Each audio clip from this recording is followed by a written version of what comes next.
तो आप जाहिल के बाद से आप बोल दिए तो मुझे एक हदीस नंबर 16 याद आ रहा है। हजरत सहीह बुखारी के हदीस नंबर 16, सहीह बुखारी हदीस नंबर 16 हजरत अनस रज़ियल्लाहु ताला से मरवी है।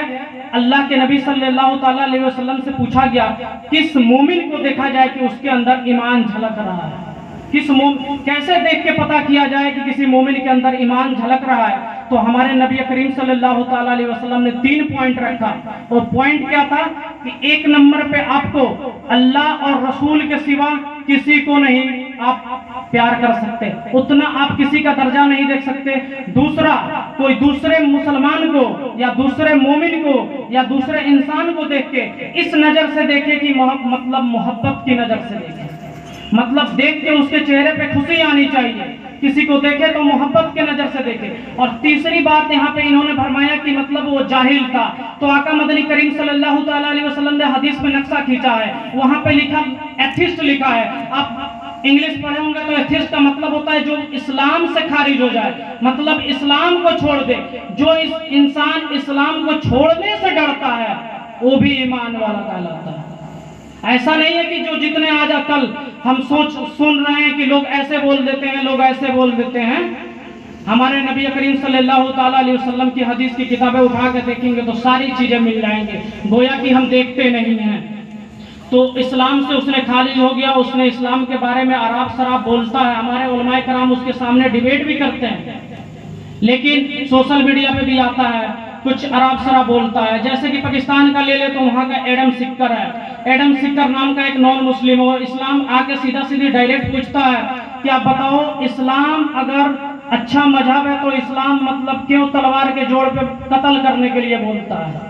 इस्लाम कत्ल करने के लिए बोलता है। वो डायरेक्ट हवाला भी देता है। भाई साहब, हवाला हम आपके सामने दे रहे हैं। समझाने वाला कोई मुसलमान नहीं होता कि उसको समझा सके। हवाला देता है सूरह अल-तौबा आयत नंबर 5 पढ़िए, सूरह अल-तौबा आयत नंबर 5, कत्ल करो काफिरों को। लेकिन उसको पूछना चाहिए कि सूरह अल-तौबा के आयत नंबर 5 पढ़ने से पहले 4 आयतें और हैं, 4 आयतें पढ़ लो। मुशरिकीन मक्का में क्या हुआ था, एक कन्फ्लिक्ट छिड़ी हुई थी, वहां के लोगों में एक विवाद था। अल्लाह तबारक व तआला ने नबी करीम सल्लल्लाहु ताला अलैहि वसल्लम को फरमाया, ए नबी करीम सल्लल्लाहु ताला अलैहि वसल्लम, उन लोगों से बोलिए अगर आप इस बात को मानते हैं तो आप अपने डिसीजन पे आ जाइए, वरना हम आपके साथ जिहाद करेंगे। वो इसी आयत करीमा को कोट करते हैं, सूरह अल-तौबा आयत नंबर 5, आओ काटो मुशरिकों को, काटो काफिरों को, अब जंग मैदान में जाओ, उन मुशरिकों के सामने जिहाद करो।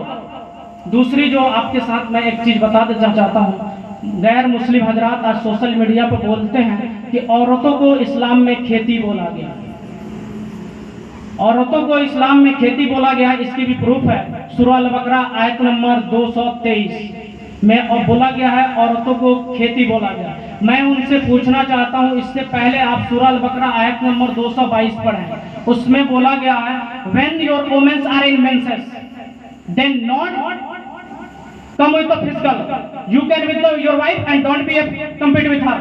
मतलब आप उनके सामने साथ रहें, जब आपकी औरतें मतलब हाजत से हों तो आप उनके साथ फिजिकल रिलेशन नहीं कर सकते, साथ में रह सकते हैं। तो यहाँ पे खेती का शब्द कैसे आ गया? खेती का मतलब वो सब उनके माइंड में यही इंटेंट होता है कि इस्तेमाल करो, औरतों को इस्तेमाल करने के लिए बोला गया। उससे पहले आप सूरह अल-बकरा आयत नंबर 189 या 179 पढ़ेंगे तो उसमें अल्लाह तबारक व तआला फरमाता है लिबासुन हुन्ना, यानी मर्द औरत के लिए लिबास है, औरत मर्द के लिए लिबास है। इसका मतलब सीधा सीधी होता है कि आप लिबास क्यों पढ़ते हैं? आप लिबास इसलिए पढ़ते हैं प्रोटेक्शन के लिए, अपनी हया बचाने के लिए, सर्दी के लिए पहनते हैं, धूप ना लग जाए पहनते हैं, अच्छा देखने के लिए पहनते हैं। ठीक उसी तरह अल्लाह तबारक व तआला ने कुरान मजीद में फरमाया कि लिबासुन हुन्ना, यानी एक औरत मर्द के लिए सेम वैसे ही है जैसे कपड़े हैं। तो यानी अल्लाह तबारक व तआला यहाँ पे सिफत बयान कर रहा है। दूसरी आयत में फरमा रहा है कि आप मेंसेस में उनके पास मत जाओ। ये हमारे काफिर ये फरमाते हैं कि अल्लाह तबारक व तआला ने खेती बोल दिया। तो खेती का मतलब यहाँ पे मैं समझा देता हूँ। खेती का मतलब ये होता है, आप खेत में हल चलाने जाते हो तो सबसे पहले क्या देखते हो? सबसे पहले आप हल चलाओगे, उसमें घास फूस तो नहीं आ गया, उसके बाद आप बीज डालते हो, बीज डालने के बाद आप जब उग जाता है तो पानी डालते हो, पानी के बाद खाद डालते हो, अब समय समय पर देखते रहते हो कि कोई उसमें तो कीड़ा नहीं लग गया, कुछ नहीं लग गया। ठीक उसी तरह जैसे आप अपनी बीवी से निकाह करके लाते हैं, आपको देखना पड़ेगा कि उसको क्या हाजत है, उसकी क्या जरूरत है, आप उसको बीमारी तो नहीं हो गया, उसको कुछ और नहीं हो गया। ये हमारे गैर मुस्लिम हजरात ये समझ लेते हैं कि औरत को खेती समझना मतलब ये समझना। दूसरी बात आपको बता दें, सूरह